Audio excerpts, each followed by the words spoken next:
नमस्कार, आप देख रहे हैं सारा अशोकनगर और मेरा नाम है हितेंद्र भदौलिया।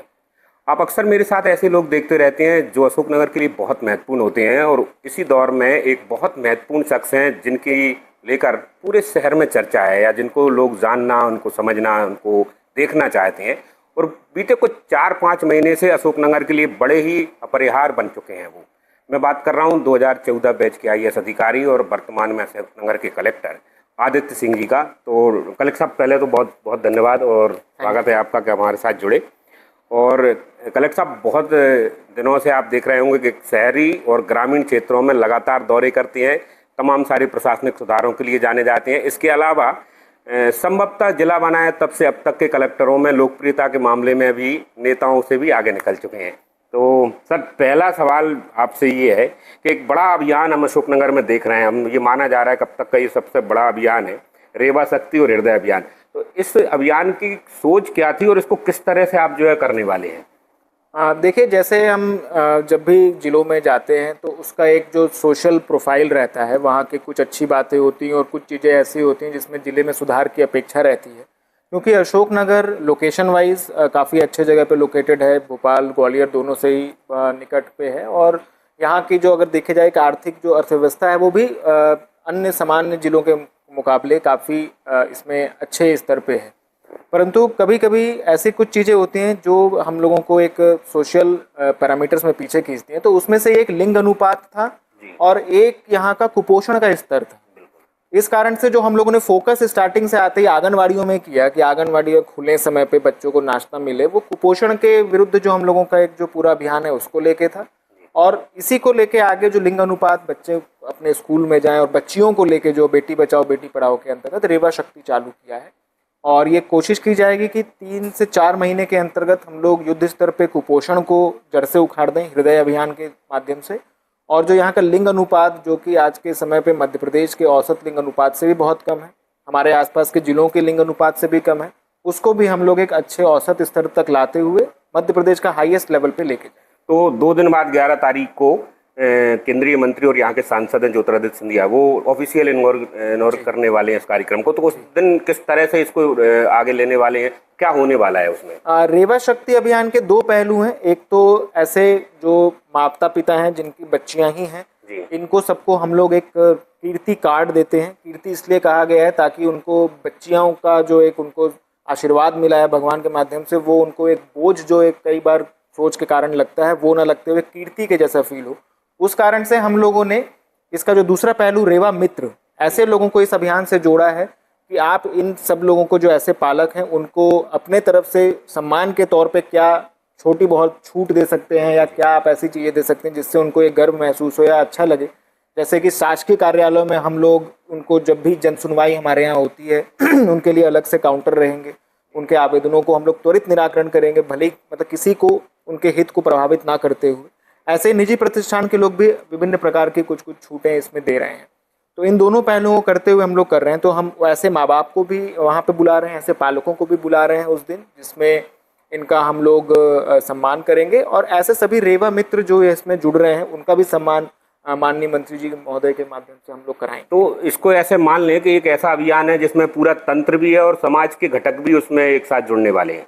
बिल्कुल, कोशिश ये की गई है कि क्योंकि जब हम लोग ऐसे कोई भी अभियान चालू करते हैं, देखने में आता है कि कुछ समय बाद वो अभियान जो है वो बंद हो जाता है, क्योंकि उसमें काफ़ी ज़्यादा जो बल है वो प्रशासकीय रूप से लगाया जाता है। ये जो अभियान है इसमें जो हितग्राही है वो तो बिल्कुल सामाजिक है और जो लाभ दे रहा है वो भी समाज के ही लोग हैं, क्योंकि ये लोग स्थायी रूप से यहाँ पे रहेंगे और एक बार जो संबंध ये बन गया वो जीवन भर चलता रहेगा। तो इस कारण से ये जो कड़ी है इसकी कोशिश यही रहेगी कि ये आजीवन काल तक चलता है। तो सर, अभी आप भले ही आज कल में करने वाले हैं, मगर इसके लिए लेकर बहुत मेहनत करनी पड़ी होगी, तमाम सारे जो है संसाधनों को जुटाना पड़ा होगा, इतने लोगों तक पहुंचना, उनका सर्वे कराना।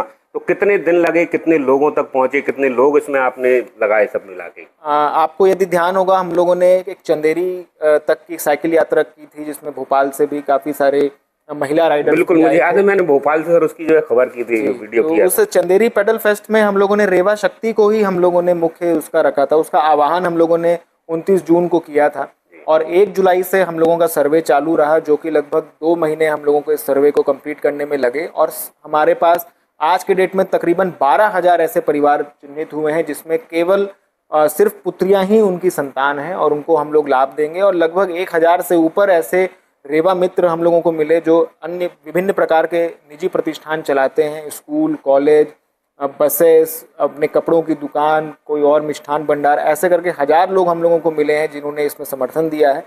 और इसको अब हम लोग पूर्णता की ओर सर्वे को ले जाके अब इसको हम लोग 2 दिन में लॉन्च करेंगे। बढ़िया। तो सर, एक तो ये बड़ी अभियान था आपका, बड़ा प्रोजेक्ट था, मगर जब से आप आए तो हमने एक बड़ी चीज़ ये देखी, हमने क्या पूरे ज़िले में भी देखी कि प्रशासनिक सुधार पर सबसे ज़्यादा फोकस रहा आपका। तो आपको लगा शुरू में आने के बाद कि यहाँ इसकी ज़रूरत है, या इसके इनपुट पहले से थे आपके पास? देखिए, बहुत जल्दी आप जाते हैं जब, तो आपको पल्स समझ में आ जाता है ज़िले का कि क्या चल रहा है। अगर मैंने कहा कि कोई आप फाइल लेके आएँ या कोई कागज़ बना के लाएँ, तो वो कितने जल्दी आपके पास घूम के चीज़ें आती हैं। तो ये तो फास्टेस्ट कम्युनिकेशन होना चाहिए एज अ कलेक्टर कि आपने कुछ निर्देश दिए और वो पूरे हो गए। तो उस चीज़ से रिफ्लेक्ट होता है कि अगर किसी वहाँ के सिटीज़न ने आपसे कुछ डिमांड की है जो उसको मिलना चाहिए, वो उसको कितने टाइम में मिलता है। तो थोड़ा सा एक यहाँ पे लैग रखा। और क्योंकि यहाँ पे हम ये मानते हैं कि सबसे पहले हमको अपना ऑफिस, हमको अपना घर सुधारना चाहिए ताकि हम बाहर जाके फिर लोगों को एग्जांपल दे सकें कि आप अपने नियम कानूनों को फॉलो करें। तो यहाँ जब हम लोगों ने इंस्पेक्शंस चालू किए मॉर्निंग में, तो देखने में आया कि समय पे ऑफिस खुलना एक चैलेंज था कुछ डिपार्टमेंट्स का। तो उस कारण से हम लोगों ने नियमित यहाँ पे जिस टाइम पे खुलना चाहिए ऑफिस, उस टाइम के हिसाब से हम लोग अपना दौरा रखते हैं और कोशिश करते हैं जो बॉर्डर के हम लोगों के जो गांव है जिसमें यहाँ से जाने में हेडक्वार्टर से 2 घंटे के लगभग लगते हैं, उनको हम लोग एम करते हैं ताकि वहाँ तक जाने में लोगों को मैसेज रहे कि अब हम लोग का जो लास्ट माइल जो सर्विस डिलीवरी है वो भी 100% हो रहा है। नहीं, जब आपने जैसे कहते हैं धुआंधार बल्लेबाजी की, तो बड़ा टेरर था आपका इस ज़िले में, और स्कूल खुलने लगे जो बरसों से नहीं खुले थे, कुछ आंगनबाड़ियाँ जो बंदी पड़ी थी, पंचायत भवनों में लोग बैठने शुरू हो गए। तो ये जो पूरा आपने होमवर्क किया, क्या लग रहा है कि अब परिस्थितियाँ ठीक ठाक हैं या अभी भी कुछ गुंजाइश बची है इसमें? और देखिए, गुंजाइश तो हमेशा बची रहेगी। हम ये बिल्कुल दावा नहीं करेंगे कि अब सब कुछ 100% सही हो रहा है, हो गया है, लेकिन ये मैं ज़रूर कह सकता हूँ कि आप सब लोगों के द्वारा जो फीडबैक मिला, जो यहाँ के सिटीजन्स ने भी सपोर्ट किया, उस कारण से अभी चीज़ें जो हैं वो पॉजिटिव डायरेक्शन में जा रही हैं। जो कभी नहीं आप बता रहे हैं कि खुलते रहे होंगे या कार्यालय वो खुल रहे हैं, लोगों को सर्विस मिल रही है, आंगनबाड़ियों में नाश्ता मिल रहा है, स्कूलों में भी समय पे खुल रहे हैं और भोजन मिल रहा है। तो इन सब चीज़ों से सुधार हुआ है। अस्पतालों में भी रेगुलर रूटीन विजिट करने से रहते हैं। बट अभी भी मैं कहना चाहूँगा, और ये अभी भी पॉसिबिलिटी है कि बहुत सारा एरिया जिसमें सुधार की अपेक्षा है, और अभी मैं यही कहूँगा कि काफ़ी सारा काम है जो अभी बचा हुआ है।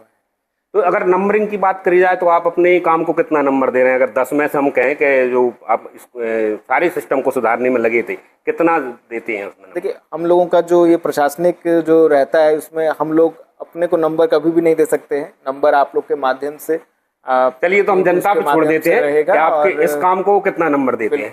चलिए, जैसे एक चीज़ को लेकर आप सबसे ज़्यादा लोगों के बीच में चर्चा में आए या लोगों का आपके प्रति आकर्षण बना, वो आपकी साइकिल यात्राओं को लेकर है।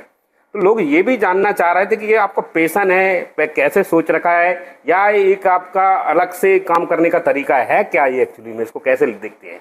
देखिए, साइकिलिंग या जो भी मैं फिजिकल एक्टिविटी करता हूँ, जैसे अभी बारिश हो रही थी तो साइकिलिंग हम लोग नहीं कर पाते थे, तो घर पे भी हम लोग मैं अपने हिसाब से कुछ अपना जो व्यायाम जिसे कह सकते हैं करते हैं। साइकिलिंग इसलिए हम लोग इसको ज़्यादा प्रमोट करते हैं, एक तो ये पर्यावरण संरक्षण के विषय में एक अच्छा मैसेज देता है, दूसरा इसी बहाने हम लोग ऐसे क्षेत्रों में जाते हैं जहां आमतौर पे गांवों के बीच में हम लोगों से मिल सकते हैं। एक आपस में कोई बैरियर नहीं रहता, गाड़ी में जैसे रहता है थोड़ा सा डिस्टेंस रहता है, लोगों से आप चलते हुए सड़क में रुक के कहीं भी उनसे पूछ सकते हैं कि कैसा क्या सुधार है। जैसे हम लोगों ने बाढ़ में भी अभी सर्वे फसल क्षति का जिस क्षेत्र में ज़्यादा होना था वो किया था। तो एक तो ये है, दूसरा क्योंकि आप और हम आज के टाइम पे सब स्मार्टफोन के जनरेशन में हैं, तो आज के टाइम पे खेलना कूदना पसीना बहाना थोड़ा सा कम हो गया है। तो एक वो भी रहता है कि अगर हम 6-7 दिन 5 दिन लगातार कुछ ज़्यादा वर्जिश नहीं हो पाई, अब ऐसा कुछ नहीं है, तो एक दिन अपना लंबा कहीं निकल गया तो उससे स्वास्थ्य का भी ध्यान है। तो काम और स्वास्थ्य दोनों को मिला के एक अच्छा इसमें होता है। तो इसलिए साइकिलिंग, और मैं चाहूँगा प्रमोट करूँगा लोगों को कि अधिक से अधिक संख्या में साइकिलिंग करें और अपने स्वास्थ्य का भी ध्यान रखें और उसके साथ नेचर का भी एंजॉय करें। तो अगर मैं, चूँकि साइकिल से हम बहुत जुड़े रहे, क्लब चलाया था प्रचार, मैं अगर व्यक्तिगत रूप से आपसे पूछना चाहूँ कि हाईएस्ट राइड कितने किलोमीटर की है आपकी? हाईएस्ट राइड हम लोगों ने लगभग 130 किलोमीटर की है, क्योंकि अशोकनगर में वो मौका अभी नहीं मिल पाया है। बट गुना में रहते हुए, भोपाल में रहते हुए 100+ राइड। एक्चुअली में ये इसलिए था क्योंकि साइकिल वाले लोग जानते हैं कि अगर 100 किलोमीटर से ज़्यादा कोई चला रहा है तो वो साइकिलिस्ट ही है जो है। जी जी। चलिए, तो इस काम ने लोगों के बीच में आपकी एक अलग से छवि दी है। मगर एक सबसे बड़ी चीज़ जो शहर के लेवल पे है, अस्पताल को लेकर आपकी बात है। हमने किसी भी कलेक्टर को, जितने जिला बनाए तब से लेकर अब तक, कलेक्टरों को अस्पताल जाते देखा है मगर इतना कभी नहीं देखा। तो आपकी हम पहली प्राथमिकता उसको मान लें तो लगभग कितने दौरे, हमने एक चीज़ में ये जरूर जानना चाहूँगा पहले कि कभी गोपनीय रूप से भी ऐसा दौरा किया? हमने सुना है कि पता नहीं चल रहा, आप पहुँचे हैं वहाँ, सारी चीज़ें देखें, तो टोटल अब तक जो चीज़ें आपने की हैं, कितने संतुष्ट हैं वहाँ के काम से और कितनी गुंजाइश और लग रही है आपको? देखिए, अस्पताल, जिला अस्पताल हम लोगों का एक जिले का मेरे ख्याल से सबसे ज़्यादा सर्विस डिलीवरी जहाँ से होती है प्रतिदिन आज के टाइम पे, जब क्योंकि सीज़न चल रहा है तो लगभग 1500 लोग ओपीडी में आते हैं, तो इसलिए वो प्राथमिकता हम लोगों की हमेशा रहेगी, प्रशासन की रहेगी, शासन की भी रहती है। तो हम लोग कोशिश ये करते हैं कि प्रति सप्ताह मिनिमम एक बार तो मैं जाऊँ ही जाऊँ, और ये तो मतलब मिनिमम एक बार तो ऐसा जाते हैं कि हम अपनी ही गाड़ी से गए और हमारा स्टाफ हमारे साथ में नोट कर रहा है क्या है, परंतु सप्ताह में हम एक बार कम से कम ऐसे गोपनीय वाला जो दौरा रहता है जिसमें हम कोशिश करते हैं कि मीडिया को भी ना दिखे। नहीं तो कई बार ऐसा लगता है कि ये पब्लिसिटी स्टंट चल रहा है कि आपको देख लिया गया और आप कह रहे हैं कि गोपनीय दौरा है। तो इन्हीं सब चीज़ों के चलते जो हम लोगों ने ओपीडी के जो पर्ची काटने का जो सिस्टम चेंज किया है, तो एक दिन खुद लाइन में लग के जब चेक किया था तो दिखा कि उसमें लगभग बहुत जल्दी भी अगर हम गए थे तो 15 से 20 मिनट लग रहे थे, और यदि किसी की तबीयत ज़्यादा खराब है और घबराहट में है तो उसके लिए 15-20 मिनट काफ़ी होता है। इसलिए उसको हम लोगों ने अलग अलग श्रेणी में कर दिया, गर्भवती महिलाओं का अलग किया, दिव्यांगजनों का अलग किया, और महिला पुरुष सामान्य का अलग करके 4 काउंटर उसको 2 से किए। तो अभी जब मैं वापस ये काउंटर बनने के बाद गया तो उस दिन बड़ा अच्छा लगा कि अब लगभग आपको बहुत ज़्यादा भीड़ भी होती है तो 3 से 4 मिनट में आपका पर्ची जो है वो कट जाता है।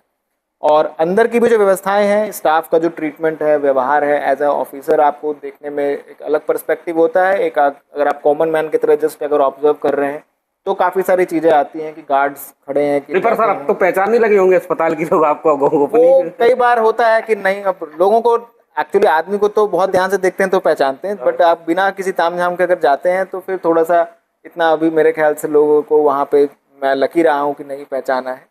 तो इस कारण से वहाँ पे दोनों तरीके के दौरे हैं और अभी भी काफ़ी चीज़ें सुधरी हैं, परंतु अभी बहुत सारी उसमें सुधार की अपेक्षाएं हैं। तो अस्पताल का स्टाफ और डॉक्टर इस भरोसे में ना रहे कि अब फिर से गोपनीय न करें, कभी भी कर सकते हैं आप जो है? बिल्कुल, हम लोग करते रहते हैं, रात को भी शाम को भी गोपनीय तरीके से कई बार जाते रहते हैं और वैसे भी हम लोग जाते हैं। चलिए, तो अस्पताल को लेकर जो है आपकी बात सही है कि बहुत सारे सुधार हैं, मगर ये भी बिल्कुल सही है कि अभी भी स्टाफ के व्यवहार और वहाँ आने वाली कुछ चीज़ों को लेकर गुंजाइश बनी हुई है। तो जो आप चूँकि पहले से ही कह सकते हैं और उम्मीद कर रहे हैं कि हम आपके रहते कम से कम अस्पताल तो पूरी तरह से सुधरेगी। बिल्कुल कोशिश की जाएगी कि ज़्यादा से ज़्यादा सुधार हो। अच्छा, एक चीज़ और आपके बारे में ये है कि डर है वो, हम जितने भी मैदानी कर्मचारियों से पूछते हैं तो उनसे पूछे कहाँ उमर साहब, बोले कलेक्टर साहब का कोई भरोसा नहीं है, कब आ जाएँ, तो अभी स्कूल में ही है। तो ये जो डर है आपका कि कब आ जाएँ, कोई भरोसा नहीं है, वो पानी के टपके का जैसा डर है ना, कि भले ही जा आप 2 जगह जा रहे हो मगर पूरा जिला उससे जो है सिस्टम में बना हुआ है। तो ये दौरे इतने अप्रत्याशित क्यों होते हैं? क्योंकि कई बार आपके स्टाफ के लोगों को पता नहीं होता कि आप जा कहाँ रहे हैं। मेरे ड्राइवर को भी नहीं पता होता है सुबह जब हम लोग निकल रहे होते हैं कि हम लोग कहाँ जा रहे हैं, और कई बार उसका हम लोगों को खामियाजा ये भुगतना पड़ता है कि हम लोग कई बार रास्ता भटक जाते हैं, पूछते रहते हैं, ढूंढते रहते हैं, और फिर हम नाराज भी नहीं हो सकते हैं कि आपको रास्ता नहीं पता है, क्योंकि आम सी बात है कि हर गाँव में हर आदमी नहीं जानता होगा। बट औचक निरीक्षण हम लोगों को एज एन एडमिनिस्ट्रेटर हमेशा करने चाहिए। आप ऐलान करके जाएंगे तो चीज़ें व्यवस्थित दिखती हैं। यदि हमको यहाँ से 2 घंटे दूर जाना है, जो 8 बजे अगर आंगनवाड़ी खुलनी है कि नहीं वो देखना है, तो हम लोग मतलब मेरा स्टाफ भी उतनी ही मेहनत करता है, तो 6 बजे हम घर से सुबह निकलते हैं। और सप्ताह में 2 दिन हम लोगों का कोशिश रहता है कि हम लोग किसी न किसी दिशा में इसमें निकलें। और औचक निरीक्षण से जो असलियत है वो समझ में आता है। कई बार देख के समझ में आता है कि ये आंगनवाड़ी आज पहली बार खुली है, ये विद्यालय में आज पहली बार किचन शेड में भोजन बन रहा है। उस चीज़ को लेते हुए जो एलिमेंट ऑफ सरप्राइज जो आप कह रहे हैं वो जरूरी होता है, नहीं तो ये भी पॉसिबल नहीं है कि हम लोग हर जगह पहुंच पाएं। तो इससे जो एक प्रोबेबिलिटी होती है, जैसे कह सकते हैं, उस कारण से कार्य में सुधार का जो क्षेत्र है वो ज़्यादा बढ़ता है। और कोशिश हम लोग यही करेंगे। अभी भी मैं लिस्ट बनाया हूँ कि किन किन पंचायतों में हम लोग हो गए हैं, तो उनमें भी दोबारा जाना है, और जिन पंचायतों में नहीं गए हैं उनमें तो हम लोग जाएंगे ही जाएंगे। अच्छा, इसमें भी कई बार ऐसा भी होता है कि लोगों को अंदाज़ा लगा रहता है कि आप आने वाले हैं, और तमाम सारे लोग सोर्सों से मालूम करते हैं, तो वो सोर्स भी आप बता रहे हैं कि किसी को पता नहीं होता उस समय जो है। बिल्कुल, अभी तो ये मेंटेन्ड है, बट अभी मैं देखने लग गया हूँ कि जैसे मैं पहले गांव में जाता हूँ तब तक तो लोग मतलब जो व्यवस्थित जैसे चाहिए होता है कि अभी खुल रहा है कि नहीं खुल रहा है उनको नहीं पता होता है, बट उसके पीछे के जो गांव होते हैं उनमें चीज़ें वहाँ से कन्वे हो जाती है कि कलेक्टर क्योंकि आप इधर से लोगों का निकले जो स्मार्टफोन का है और आज के टाइम जो मीडिया का प्रेजेंस है वो काफ़ी स्पॉट ऑन रहता है, तो उस हाँ, हम कारण से लोगों है। को पता चलता है आज कलेक्टर साहब चंदेरी तरफ बट है। ये जरूर रहता है कि ये नहीं पता चल पाता कि हम लोग आज कहाँ पे आने वाले हैं, तो दैट हमारा जो स्टाफ है वो उसकी सीक्रेसी मेंटेन। अच्छा, हमने जब पहले महीने में आपने शुरुआत की, मैं एक महीने का आपका एनालिसिस कर रहा था, तो जो अनऑफिशियल मेरे पास जो जानकारी थी, जो खबर हम बना रहे, लगभग 37 दौरे थे। तो एक कलेक्टर के तौर पर एक महीने में बहुत मुश्किल होता है और शुरुआत में तो और भी कठिन होता है। तो अब जब लगभग 6 महीने होने जा रहे हैं कुछ दिन बाद, तो अगर इसको एक मोटे तौर पर आंकड़ा देखेंगे तो कितने दौरे, कितने गांव तक पहुंच आपकी रही होगी? निरीक्षण टिप में अगर हम लोग देखें तो अभी मेरे ख्याल से हम लोगों ने प्रति अगर सप्ताह हम लोग 2 से 3 का भी औसत रखें और अब लगभग 5 महीने हम लोगों के हो चुके हैं, तो ये मान के चल सकते हैं कि आज के डेट पे हम लोगों ने लगभग 100 से ऊपर ग्राम पंचायतों का भ्रमण किया है। और दौरों का अगर उसमें देखें कि एक गांव में और कितने बार जाते हुए किए, तो वो तो मेरे ख्याल से अब 250-300 से ऊपर के हम लोगों का आंकड़ा हो गया है। एग्जैक्ट फिगर्स भी मैं आपको अवेलेबल करा दूंगा, परंतु ये कोशिश रहती है कि प्रति सप्ताह 2 से 3 औचक निरीक्षण रहे और सैटरडे को साइकिलिंग के साथ एक हम लोगों का एक इनफॉर्मल निरीक्षण, चाहे वो किसी धार्मिक जगहों का, करीला माता के मंदिर हो गया, चंदेरी के पर्यटन की व्यवस्था हो गई, उसके माध्यम से भी रहता है। तो ऐसे करके हम लोग हफ्ते में 3 दौरों का बना के चलते हैं। आपने चंदेरी का बोल गए, और किसी कलेक्टर से अगर चंदेरी पे सवाल न किया जाए तो मुझे लगता है जिले के साथ अन्याय हो जाएगा, क्योंकि चंदेरी हमारे जिले की सबसे बड़ी शान है। तो जब पैदल फीस्ट आप कर रहे थे तो उसका उत्साह सब लोगों ने देखा भी था। तो चंदेरी को लेकर आपके दिमाग में कोई विज़न है? हम समझ सकते हैं कि जब इतने जिले भर को ठीक ठाक कर रहे हैं तो चंदेरी तो में सबसे ज़्यादा गुंजाइश वाली जगह है। देखिए, चंदेरी में बहुत सारी चीज़ें हैं। पहला तो वो ऐतिहासिक धरोहर है, तो उस इतिहास को और कितने अच्छे से प्रेजेंट किया जा सकता है। जो वहाँ के ऐसी बिल्डिंग्स हैं जिनको थोड़ा सा संरक्षण की ज़रूरत है, और पर्यटन के हिसाब से और लोगों को अपने इतिहास से सीखने के हिसाब से, उस शौर्य से सीखने के लिए हम लोग क्या कर सकते हैं, उस पर भी एक कार्य योजना बनाई जा रही है। इसके अतिरिक्त चंदेरी में अगर हम लोग इतिहास को देखें तो आज वर्तमान में और इतिहास टाइम से भी वहाँ की साड़ी, वहाँ का जो एक हैंडलूम का जो एक व्यवसाय है वो काफ़ी ज़्यादा फेमस है। तो उसको लेके भी हम लोग कोशिश कर रहे हैं कि डायरेक्ट ऑनलाइन परचेजिंग का एक प्लेटफॉर्म जो कि लगभग बन ही चुका है, उस पर हम लोग सभी वेंडर्स को ऑन बोर्ड करेंगे और ये कोशिश करेंगे कि ज़्यादा से ज़्यादा लोगों के पास वो लूम्स पहुँचें और उसके माध्यम से वो अपना प्रोडक्शन बढ़ाएं। और इसके अतिरिक्त चंदेरी, क्योंकि यहाँ मेरे ख्याल से अशोकनगर जैसे हेडक्वार्टर है, परंतु चंदेरी अपने आप में काफ़ी बड़ा एक नगरीय क्षेत्र भी है। उसके आसपास लगे जो गांव हैं वो भी पर्यटन से जुड़े हुए हैं। तो इन सब को लेके थोड़ा सा नगरीय इंफ्रास्ट्रक्चर का डेवलपमेंट और जो आसपास के गांव हैं उनको टूरिज्म के साथ लेते हुए उसका एक्सपेंशन करना, इन तीनों की कार्य योजना लगभग हम लोगों की तैयार है। और अभी अगले हफ्ते विभाग के साथ बैठक करके इसमें हम लोग उनसे सहमति लेंगे। इसमें सर कई बार ऐसी भी देखने को मिली है कि बगल का झांसी कह लीजिए और इधर सांची कह लीजिए, तो जो हमारा टूरिज्म मैप है उसमें कई बार कम्युनिकेशन की कह लीजिए या ऊपर से जो चीज़ें होती हैं उनके कारण जो है ये छूटा हुआ है। इस वजह से भी ऐसा लगता है कि कुछ जो मेन स्ट्रीम में आना चाहिए था उस लेवल पे नहीं हो पाया। तो क्या इस दिशा में भी पर्यटक ज़्यादा आ पाएँ, उस पर कुछ काम किया जा सकता है? बिल्कुल, इसमें हमारे मध्य प्रदेश शासन और माननीय मुख्यमंत्री जी के निर्देशानुसार विभाग, जो हमारा टूरिज्म विभाग है, उसके द्वारा भी काफ़ी कुछ किया जा रहा है। आपने देखा होगा कि अभी 2 ऑलरेडी वहाँ एमपी टूरिज्म के प्रोजेक्ट्स चल रहे हैं और कुछ नए प्रोजेक्ट्स अभी और आने वाले हैं। इसके अतिरिक्त प्रति वर्ष यहाँ पे एक अच्छा चंदेरी उत्सव किया जाएगा। इस वर्ष भी उसकी डेट्स लगभग तय हैं और उसके माध्यम से भी लोगों को बुलाया जाएगा। एक्चुअली मैं सारे सवालों के जो पीछे का उद्देश्य यही था कि आखिरी में आपसे ये पूछ लूँ कि पहले से एक बार शुरू हुआ चंदेरी उत्सव, कब शुरू होगा, और बैजू उत्सव भी हम संस्कृति विभाग से शुरू हो गया था। तो ये दोनों पर लोग जानना चाह रहे हैं कि आप श्योर कीजिए कि हम इनको देखेंगे। बिल्कुल देखेंगे। आप चंदेरी उत्सव, जिसको एक तरीके का हम लोग बहुत सारे चीज़ों का एक सम्मेलन मांगेंगे, वो तो बिल्कुल ही होगा। बैजू बावरा उत्सव और संत हरिदास जो उनके भी गुरु थे, उनके विषय में भी संस्कृति विभाग ने ऑलरेडी सहमति दी है, तो आप वो भी देखेंगे। और इसके अतिरिक्त हम लोग एक स्पेसिफिकली हैंडलूम पार्क के माध्यम से हैंडलूम फेस्टिवल भी कराएंगे, जिसमें कि इसके मार्केट लगे और लोगों को पूरे देश भर से आएँ और यहाँ पे उसका आनंद लें। अच्छा सर, एक IAS अधिकारी का अपना खुद का काम करने का तरीका होता है, एक विजन होता है। कई बार जब हम बहुत अच्छा करते हैं, जिस तरह से हमने अशोकनगर में देखा है, तो लोगों की अपेक्षाएं बहुत बढ़ती हैं। तो कभी ऐसा नहीं लगता कि इतना सारा जो अपेक्षाओं का दबाव है, जो प्रेशर है, तो कि इतनी ज़रूरत क्या थी करने की, इतना झेल पाएंगे कि नहीं, सब चीज़ों को कर पाएंगे, कि ऐसा कभी आता है कि मन?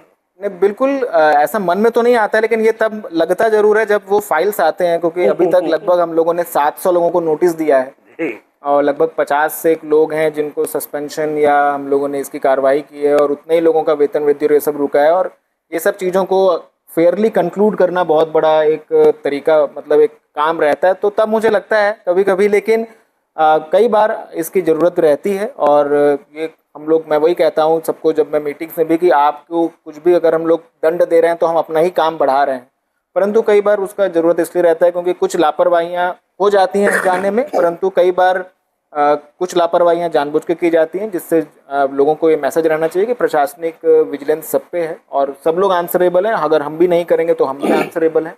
इस कारण से कभी कभी ऐसा लगता है। और अभी क्योंकि बहुत काम अभी बचा हुआ है, तो मैं मानूंगा कि अभी just tip of the iceberg जैसे कहते हैं, तो उस कारण से अभी तो बहुत बचा है, तो अभी हम लोग लगे हुए। पता नहीं क्यों कि मैं जो सवाल इसमें लिखे हूँ, आप उसका सवाल का क्यों दे के जा रहे हैं। 2-3 साल ऐसा हुआ, इस बार भी यही हुआ कि इसमें लिखा है कि कारण बताओ निलंबन, इन सब के कारण एक लंबी चौड़ी सूची है।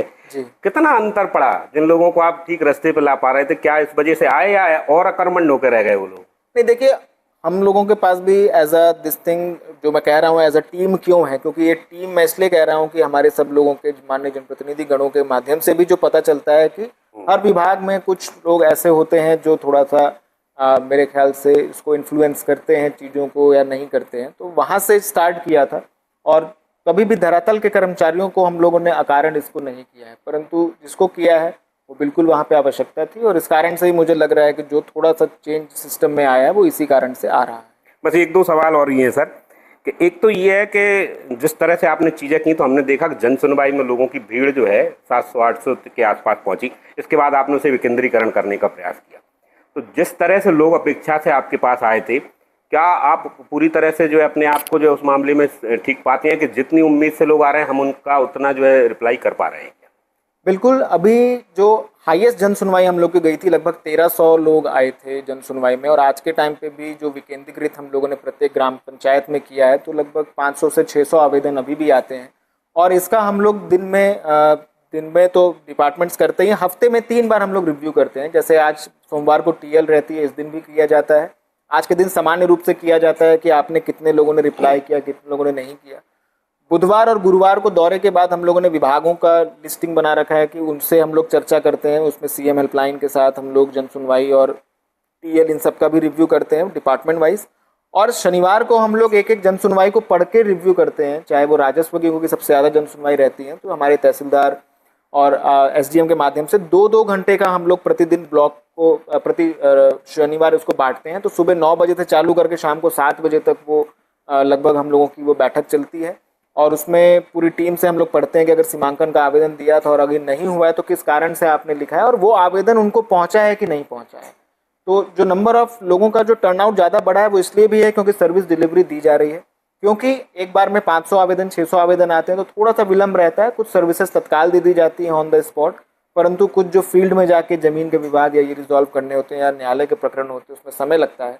और अभी जो हम लोग अगले चरण में एक एकल सुविधा करके एक पोर्टल लॉन्च कर रहे हैं, जिससे कि अब आपको ग्राम पंचायत में भी जाने की जरूरत नहीं है, आप घर बैठे अपने मोबाइल से अपना आवेदन हम लोगों को भेज सकते हैं। तो इस पर काम चल रहा है? ये भी हम लोगों का काम कंप्लीट है और परसों इसको भी हम लोग लॉन्च करेंगे। आखिरी सवाल ये है सर कि आपका ट्रैक रिकॉर्ड जब मालूम किया तो आपके काम करने का जो तरीका है वो समझ में आया कि सबसे पहले अपने आसपास की चीज़ों को सुधारते हैं, ठोकते हैं, फटकारते हैं, डांटते हैं।